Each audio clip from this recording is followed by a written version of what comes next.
नमस्कार, आप देख रहे हैं सी न्यूज भारत और मैं हूं आपके साथ प्रिया श्रीवास्तव। वक्त हो गया मध्य प्रदेश बुलेटिन का। मध्य प्रदेश के इस बुलेटिन में बात होगी बालाघाट की, जहां पर नगर के भटेरा स्थित दीप ज्योति नशा मुक्ति केंद्र में भर्ती युवक की बाथरूम में करंट लगने से मौत हो गई। इस रिपोर्ट में देखिए। बालाघाट नगर के वार्ड नंबर 2 भटेरा स्थित दीप ज्योति नशा मुक्ति केंद्र में भर्ती युवक कैलाश उइके की बाथरूम में करंट लगने से मौत हो गई। बताया जा रहा है कि मृत युवक हट्टा थाना अंतर्गत आने वाले गांव बूढ़ेना खुर्द का रहने वाला था। मृतक के चाचा नरेश उइके ने बताया कि कैलाश बहुत ज्यादा नशे का आदी था। 6 नवंबर को उसे नशा मुक्ति केंद्र में भर्ती कराया गया था। दीप ज्योति नशा मुक्ति केंद्र के संचालक अंकित येड़े ने बताया कि कैलाश बाथरूम में था, उसने खुद को करंट लगाकर आत्महत्या कर ली। सूत्रानुसार नशा मुक्ति केंद्र का पंजीयन नहीं होने की भी जानकारी सामने आ रही है। फिलहाल ये जांच का विषय है। अस्पताल चौकी प्रभारी शिवदयाल पटले के मुताबिक उन्हें अस्पताल में तहरीर मिली है। युवक का पोस्टमार्टम कराया जा रहा है। आगे की जांच कोतवाली पुलिस द्वारा की जाएगी। मेरा परिचय ये एसआई शिवदयाल पटेल, अस्पताल चौकी बालाघाट। सर, एक मामला आया था दीप ज्योति नशा मुक्ति केंद्र का, करंट विद्युत करंट से लेकर क्या है? मामला यह है कि इसका जो है हमें अस्पताल तहरीर मिली कि एक व्यक्ति मृत अवस्था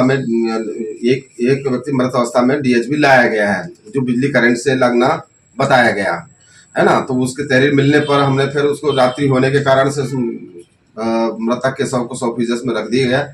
उसके परिजन आज आने वाले हैं। उनके आने के बाद जैसे अब अगली कार्रवाई होगी, शव पंचनामा कार्रवाई होगी, पीएम होगा और उसके बाद थाना क्षेत्र को डायरी भेज दी जाएगी और वहाँ पे भेज दी जाएगी और उसके बाद जांच पूरी तरह से होगी और उसका क्या मामला है वो वहाँ से क्लियर होगा, थाना कोतवाली बालाघाट से। इतना ही है। नाम आपका? सर, नरेश उइके।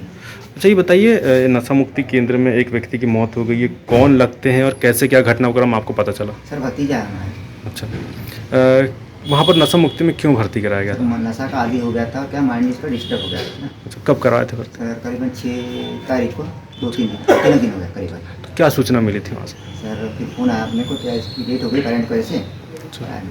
अच्छा, कब हुई है घटना? घटना कर करीबन 4 अक्टूबर। तो क्या शुरू से नशे का आदी था? हाँ सर। कहाँ भर्ती कराए, कहाँ नशे मुक्त केंद्र में डाले थे आपने? दीप ज्योति। तो किसी सुनने मिला था कि यहाँ पर भर्ती कराई जाती है, आप लोग ने अपने मर्जी से लाया? सर, सुने भी। अच्छा, क्या नाम आपका? पता कि हमने कहाँ है, मतलब नशा के में कहाँ पे है, इनका इलाज कहाँ हो सकता है, पता करके हमने भिजवाया। आपका नाम? नरेश उइके। कौन लगते हैं आप उनके? उनके हम अंकल लगते हैं।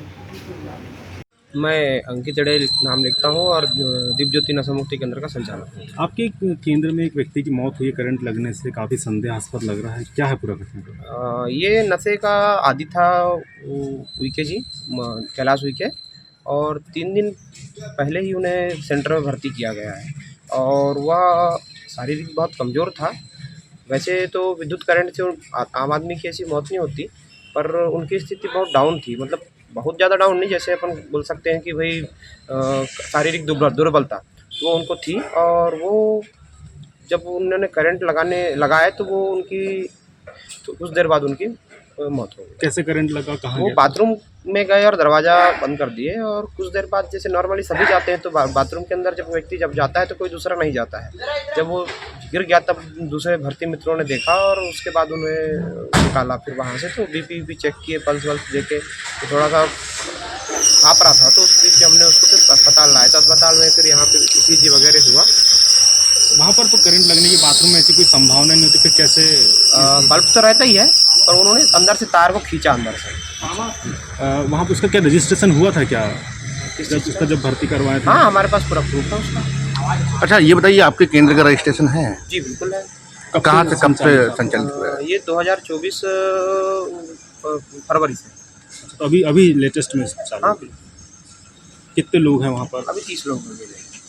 तो इसकी सूचना कैसे, आप लोग गए थे या परिवार ने खुद ही ला करके यहाँ पे? परिवार ने हमें दिया सूचना कि भाई ये नशे का आदी है, फिर हमारी टीम जाके उसे वहाँ से मूलतः मृतक कहाँ का रहने वाला है ये? मूलतः मृतक बूढ़ेना ग्राम का रहने वाला है, हट्टा थाना के अंतर्गत आता है ये। आपका नाम? अंकित येड़े। बालाघाट से सी न्यूज संवाददाता विशाल महानंद की रिपोर्ट।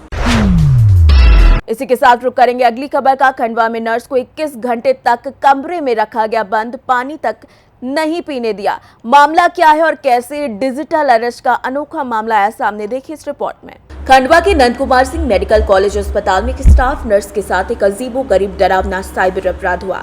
उसे 21 घंटों तक डिजिटल अरेस्ट रखा गया, जिसमें फर्जी महाराष्ट्र क्राइम ब्रांच के अधिकारी बने साइबर ठगों ने ड्रग तस्करी में फंसाने की धमकी दी।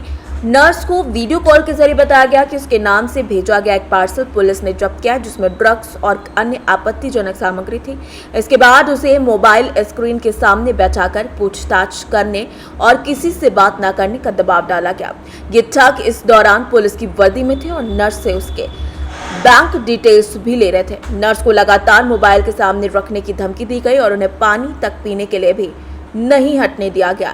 पूरे 21 घंटों तक नर्स डर के कारण कमरे के बाहर नहीं निकली, लेकिन अंत में जब उसके परिचितों ने दरवाजा खटखटाया तो उन्होंने घटना की जानकारी दी। इस मामले की शिकायत एसपी ऑफिस के साइबर शाखा में की गई और पुलिस जांच कर रही है। खंडवा एसपी मनोज राय ने बताया कि डिजिटल अरेस्ट जैसी कोई प्रक्रिया पुलिस के पास नहीं है।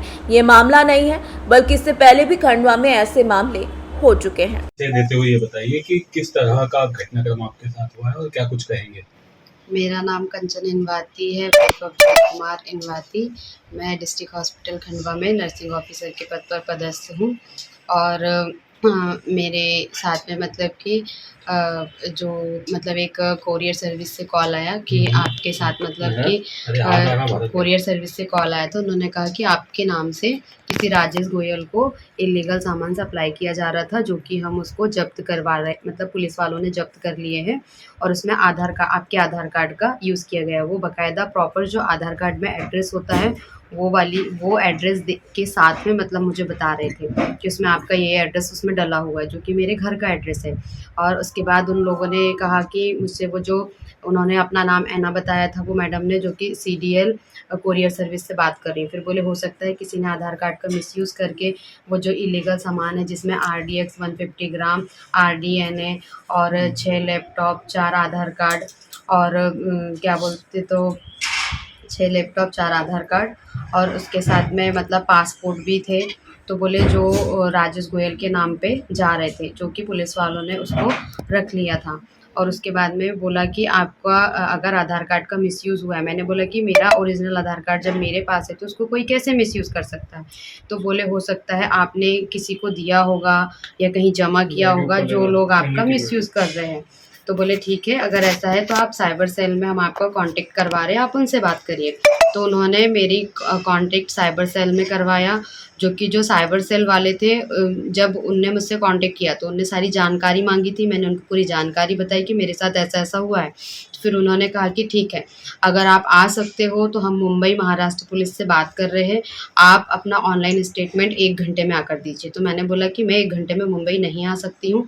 तो बोले ठीक है, आपको ऑनलाइन स्टेटमेंट देना पड़ेगा। ऑनलाइन स्टेटमेंट देने के लिए मैं रेडी हुई। तो फिर उसके बाद जब वो ऑनलाइन स्टेटमेंट उनने मुझसे मांगा तो बाकायदा जो मेरे से बात कर रहे थे, जैसे कि एक थाने जिस तरीके से पूरा थाना दिखाई देता है, वो पूरा थाना जैसा दिख रहा था। हर जगह लोगो लगे हुए थे और जैसी यूनिफॉर्म होती है, उन लोगों ने बाकायदा सारे पुलिस वालों की तरह यूनिफॉर्म पहनी हुई थी। और उसमें उनने मुझसे कहा कि ऐसे कैसे कोई आपके आधार कार्ड का मिसयूज़ कर सकता है, आपने कहीं तो जमा किया होगा। तो मैंने बोला क्योंकि मैंने डिपार्टमेंट और बैंक के अलावा कहीं भी आधार कार्ड किसी को भी नहीं दिया है। तो बोले ठीक है, हो सकता है किसी ने यूज़ किया है, लेकिन उसमें ये है कि आधार कार्ड आपका है तो कहीं ना कहीं आपके खिलाफ कार्रवाई होगी। बोले अब आगे हम हमारे DSP से आपकी बात कराते, क्योंकि केस की पूरी तहकीकात वही करेंगे। तो वो बाकायदा चैम्बर में जाते हुए दिखाई दे रहा है कि वो DSP के चैम्बर में जा रहा है। और चैम्बर में जाने के साथ में पूरा जो DSP का चैम्बर जिस तरीके से होता है, वो चैम्बर भी बाकायदा उसी तरह दिखाई दे रहा था। और उसमें फिर उनने जो DSP था, उनने बाकायदा मेरे से बात की और बोला कि बोले ठीक है, आपका मेरे से नाम वगैरह पूछा। फिर मैंने नाम बताया। फिर नाम पूछने के बाद में बोला कि देखिए, आपके आधार कार्ड का मिसयूज़ हुआ है या नहीं हुआ है, ये तो हम कार्रवाई करने के बाद ही बता पाएंगे। क्योंकि उसमें ऐसा है कि अगर बोले वो उदाहरण देने लगे कि अगर गाड़ी तुम्हारी है और एक्सीडेंट किसी और के द्वारा हो रहा है, तुम्हारे ड्राइवर के द्वारा हो रहा है, तो गाड़ी जिसके नाम पे वो फंसेगा बोले, या फिर जो गाड़ी चला रहा था वो फंसेगा। तो मैंने बताया कि गाड़ी जिसके नाम पे वो फंसेगा। तो बोले वैसे ही इसमें भी है कि आधार कार्ड आपका है, इसलिए आप फंस रहे हो इसमें पूरी तरीके से, कि आप इलीगल तरीके से ड्रग सप्लाई कर रही हो और आप नरेश गोयल के साथ मिली हुई हो। बाकायदा उनने उस आदमी की मेरी फ़ोटो भी उस आदमी की मेरे पास फ़ोटो वगैरह शेयर की और सारा सब कुछ किया। और फिर उसके बाद मैंने बोला कि मेरा इससे किसी प्रकार का कोई लेना देना नहीं है, लेकिन वो इस चीज़ को मानने को ही तैयार नहीं थे। बोले ठीक है, अपना ओरिजिनल आधार कार्ड दिखाओ। उस समय मेरी फ्रेंड के यहाँ पे थी मैं, तो मेरे पास ओरिजिनल आधार कार्ड नहीं था। तो फिर मैं घर आई, घर आके मैंने उनको ओरिजिनल आधार कार्ड दिखाया। उस दौरान उन लोगों ने मेरी सहेली को देख लिया, जो कि कैमरे में आ गई। तो बोले ये कौन है? तो मैंने कहा ये मेरी फ्रेंड है। तो बोले इसका मतलब ऐसा ये भी हो सकता है कि ये भी तुम्हारे साथ इसमें शामिल हो, हम तुम्हारी कही गई बातों का भरोसा नहीं कर सकते। उस चक्कर में मेरी वजह से मेरी सहेली भी पिस गई। तो उससे उन लोगों ने इसका नंबर वगैरह ले लिया, उससे भी बात की। फिर उसको बोले कि तुम अपने रूम चले जाओ, अपने रूम में जाके तुमको रहना, उनको यहाँ पे अकेला रहने दो। तो मैं पूरे रूम में, मेरे रूम में मैं अकेली थी। उनने जब मुझसे बात किया तो उन्होंने मेरे को ये कहा कि हम आपको पूरे समय भर कल तक हमारे मतलब कि सामने रखेंगे, अंडर ऑब्जर्वेशन में रखेंगे। ना आपको किसी से कॉल करना है, ना कांटेक्ट करना है, कुछ भी नहीं करना है। आपके दरवाजे बंद होना चाहिए, आप अपने अड़ोसी पड़ोसी किसी से भी बात नहीं कर सकते। क्योंकि वो लोग पूरे यूनिफॉर्म में थे और बाकायदा ऐसे पुलिस वालों की तरह दिखाई दे रहे थे। तो मैं ये सारी चीज़ें देख के मतलब बहुत ज़्यादा डर गई थी, घबरा गई थी, और बार बार एक ही चीज़ की धमकी दे रहे थे, अगर तुमने कुछ करने की कोशिश की है, किसी को बताने की कोशिश की, तो वो ढेर सारी IP6 की धाराएं बताने लगे। और एक लेटर मुझे भेजा जिसमें कि अरेस्ट वारंट था कि हम तुम्हारी बातों का भरोसा नहीं करेंगे, जो तुम इलीगल काम कर रही हो। अगर तुम अपने पड़ोसियों को बताओगी या अपने आसपास किसी को भी बताओगी या घर का कांटेक्ट करोगी या कॉल रिसीव करोगी, तो हम सबको अरेस्ट करवा देंगे करके। और बोले हमारे अंडरकवर ऑफिसर तुम्हारे घर के आसपास ही मतलब घूम रहे हैं, इस तरीके से उन लोगों ने मुझसे कहा। और पूरा मतलब कि मतलब 8 तारीख को दोपहर के 2 बजे से लेके 9 तारीख को 12 बजे तक कंटिन्यू में मोबाइल के सामने बस बैठी थी। ना मैंने खाना खाया, ना मैंने पानी पिया, ना मैं टॉयलेट बाथरूम गई, मैं कुछ भी कहीं नहीं गई थी, पूरा टाइम में बैठी थी। मेरे पापा कभी भी मतलब मुझसे बात किए बिना खाना नहीं खाते, लेकिन किसी का भी मैं फ़ोन नहीं उठा पा रही थी। अच्छा दीदी, कुछ पैसे की भी डिमांड करी थी या सिर्फ फोन पे अरेस्टिंग करके उन्होंने रखा था? पैसों की डिमांड मुझसे नहीं की थी, क्योंकि ऑनलाइन स्टेटमेंट मांगा था। तो ये हुआ था कि कुछ दिन पहले ही मैंने मेरे पूरे पैसे हस्बैंड के अकाउंट में ट्रांसफ़र कर दिए थे, और मेरे सैलरी अकाउंट में मैंने पैसे नहीं रखे थे, केवल 400 रुपये रखे थे, उससे ज़्यादा मैंने सैलरी अकाउंट में पैसे नहीं रखे थे। तो उन्होंने मुझसे पैसे की डिमांड नहीं की कि तुम पैसे दो, पैसे की डिमांड उन्होंने मुझसे बिल्कुल नहीं की थी। बस वो मतलब कि कोशिश करते मेरे को वो पैसे के लिए बोलने की, लेकिन उस दौरान ये हो गया था कि मतलब मैं गेट नहीं खोल रही थी, तो मेरी दीदी घर वाले परेशान हो गए। फिर आजू बाजू जो मेरे साथ में ड्यूटी करते सबको कॉल वगैरह करने लगे, सब लोगों ने गेट ठोका, लेकिन मैं किसी का भी गेट मतलब नहीं ठोका। खंडवा से सीनियर संवाददाता ललित दुबे की रिपोर्ट। इसी के साथ रुक करेंगे अगली खबर का। खंडवा के नर्मदा में स्नान ज्योतिर्लिंग दर्शन पश्चात 5 दिवसीय नर्मदा लघु पंचकोशी यात्रा प्रारंभ हुई, जिसमें लगभग 20,000 महिलाएं यात्रा में शामिल हुई। इस रिपोर्ट में देखिए इस यात्रा की झलक। नर्मदा लघु पंचकोशी यात्रा की शुरुआत लगभग 5 लोगों से हुई थी, जो धीरे धीरे एक बड़ी रूप में फैल चुकी है। इस बार 50वीं नर्मदा पंचकोशी यात्रा में बड़ी संख्या में महिलाएं सिर पर 5 दिन का सामान रखकर ओंकारेश्वर पहुंची। नर्मदा स्नान और बाबा के दर्शन के बाद ब्रह्मपुरी क्षेत्र से महिलाओं ने नर्मदे हर के जयकारों के साथ यात्रा का शुभारंभ किया।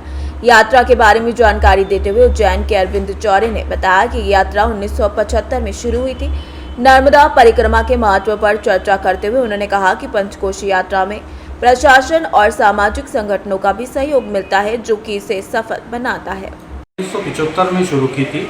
1975 में डॉक्टर रविंद्र भारती चौरे, जो उज्जैन के मूल निवासी रहे और वहाँ पे विक्रम विश्वविद्यालय में प्राध्यापक रहे, उन्होंने ये यात्रा की शुरुआत उज्जैन की पंचकोशी से प्रेरणा लेकर के शुरू की और वो प्रथम यात्री थे। उसके बाद ये कारवां बढ़ता गया, सिलसिला बढ़ता गया और समय के साथ साथ ये यात्रा एक बड़े रूप को ले चुकी। वर्तमान में इस यात्रा में 50,000 से भी ऊपर यात्री जो है प्रतिवर्ष भागीदार रहते हैं और इस यात्राओं में विशेष रूप से यह देखने की बात रहती है कि महिलाओं की भागीदारी पुरुषों के मुकाबले ज़्यादा रहती है और भजन कीर्तन और आनंद लेते हुए और जितने भी नर्मदा तट के आसपास के मंदिर और रास्ते के जो पड़ाव होते हैं, पड़ाव में जो मंदिर होते हैं, वहाँ जो शिवालय होते हैं, वहाँ पर दर्शन कीर्तन भजन लाभ लेते हुए और ये आगे अपनी 5 दिवसीय यात्रा 11 तारीख से जो शुरू हो रही है वो 15 तारीख को समाप्त होगी। इस यात्रा में प्रशासन का बहुत अच्छा सहयोग रहता है।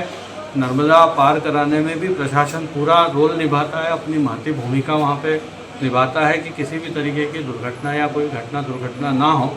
और इसमें समाज सेवी संस्थान जो रहते हैं वो भी आगे आते हैं, और समाज सेवी संस्थान जो है वो अपने कहीं जगह भंडारा लगाते हैं, कहीं चाय सेवा करते हैं, पानी सेवा करते हैं, यात्रियों के विश्राम की सेवा करते हैं।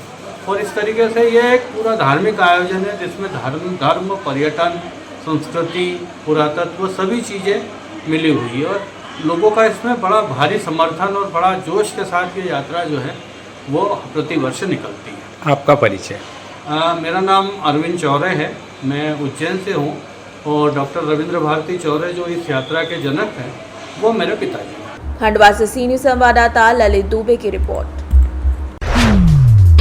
इसी के साथ रुक करेंगे मध्य प्रदेश की अगली खबर का। शिवपुरी में रबी की फसल के लिए किसानों को खाद का वितरण किया गया, ये रिपोर्ट देखिए। शिवपुरी में रबी फसल के लिए खाद वितरण जारी है। हालांकि डीएपी खाद की कमी की खबरें चल रही हैं। कृषि विभाग के उप संचालक ने बताया कि अंतर्राष्ट्रीय स्तर पर डीएपी आयात न होने के कारण कमी है, लेकिन जिले में खाद की आपूर्ति जारी है। डीएपी के विकल्प के रूप में एनपीके उर्वरक और single super phosphate plus urea का उपयोग बढ़ रहा है। जिले के 1 लाख किसानों को एसएमएस के माध्यम से एनपीके के उपयोग की सलाह दी गई है। प्रगतिशील किसान धर्मेंद्र रावत ने बताया कि वो पिछले 3 सालों से एनपीके का उपयोग कर रहे हैं और अच्छे परिणाम प्राप्त कर रहे हैं। जिले में अब तक 8,852 मैट्रिक टन डीएपी खाद आई है, जिसमें से 7,861 मैट्रिक टन का वितरण किया गया है। वर्तमान में 1991 मैट्रिक टन डीएपी और 3,942 मैट्रिक टन एनपीके उपलब्ध है। नमस्कार किसान भाइयों, मेरा नाम धर्मेंद्र रावत है और मैं सेगनबास का रहने वाला हूं। और मैं अब 2 या 3 साल से लगभग ये डीएपी की जगह एनपीके का यूज़ कर रहा हूं। तो एनपीके के उपयोग से मुझे कोई भी ऐसा नहीं लगा कि उससे कम पैदावार हो रही है या कुछ अलग है। काफ़ी अच्छा उसके रिजल्ट आ रहे हैं। और एक चीज़ और है, एनपीके का उपयोग करने से क्या है, फसल में नाइट्रोजन फॉस्फोरस के साथ पोटास भी मिल रही है मुझे। तो उससे क्या है, दाने पे भी चमक आती है काफ़ी और पैदावार में भी अंतर आता है। दूसरा ये बाज़ार में समय पर उपलब्ध हो जाता है, तो मुझे मतलब आसानी से मिल जाता है। और डीएपी के लिए आजकल बहुत ज़्यादा परेशानी के बाद भी मिल नहीं पा रही टाइम पे, तो वो लेट हो जाती है बुवाई में, और उसकी वजह से मैं एनपीके का उपयोग कर रहा हूँ। और मुझे नहीं लग रहा कि डीएपी और एनपीके का कोई अंतर हो, दोनों में लगभग सेम ही है वो। तो किसान भाइयों, मैं चाहता हूँ आप भी एनपीके का उपयोग करें और पहले उपयोग करके देखें आप उस पर, फिर अगली साल और आगे बढ़ाएं उस चीज़ को। शिवपुरी से सी न्यूज संवाददाता मुकेश बैरागी की रिपोर्ट। मध्य प्रदेश के इस बुलेटिन में फिलहाल के लिए इतना ही। देश दुनिया की बाकी और खबरों के लिए आप बने रहिए सी न्यूज भारत के साथ।